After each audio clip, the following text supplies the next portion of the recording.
हल करना चाहते हैं। मैं एक और बात पे आपका तवज्जो ले आना चाहता हूँ, और वो जो एक और हमला हमारे अवाम के हक़ रोज़गार पे जो डाका मारा गया है और 16,000 ख़ानदानों से जो रोज़गार छीना गया है, ये पहली बार नहीं है कि इन्हीं लोगों को बेरोज़गार करवा दिया गया है या उनसे अपना पेंशन या फैसिलिटीज़ छीना गया है। माजी में भी मियाँ साहब के दौर में इनके साथ ये हुआ था।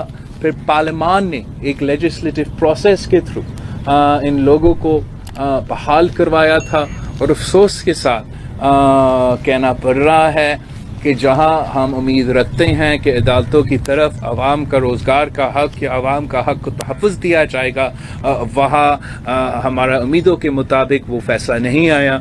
और मैं अपील करूँगा सिंध हुकूमत से कि वो ताउन करे इन लोगों के साथ, हम इनको लॉयर्स फराहम करें ताकि जब अपील में जाए हम फिर से अपील कर सकते हैं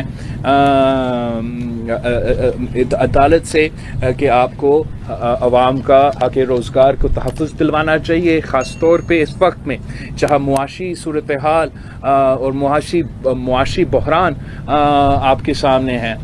इमरान खान की मुआशी पॉलिसीज़ की वजह से तारीख़ी बेरोज़गारी, गुर्बत और महंगाई वैसा ही चल रहा है। कोई वजह नहीं है कि हमें 16,000 ख़ानदानों को बेरोज़गार करके उनके ज़िंदगी में मुश्किलात पैदा हो। उसके लिए मैं सिंध हुकूमत से मैंने अपील किया है कि वो अपना लीगल एक्सपर्टीज़ उनको दे दे ताकि हम इस केस में अपील में जा सकते हैं।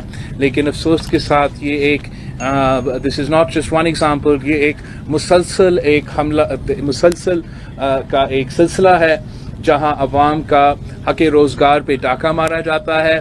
चाहे वो हमारा पोर्ट कासिम क्या स्टील मिल का 10,000 ख़ानदान से बंद करवा के उनका रोज़गार छीना गया, फिर हमारा कुछ FIA के ऑफिसर्स थे उनको बेरोज़गार करवाया गया।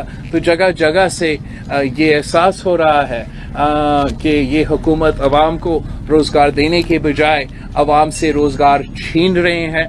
वादा किया था 1 करोड़ नौकरियों का, लेकिन जब हुकूमत का मौका मिला तो जिनके पास रोज़गार मौजूद था उनसे भी रोज़गार छीनने की कोशिश की जा रही है। Pakistan peoples party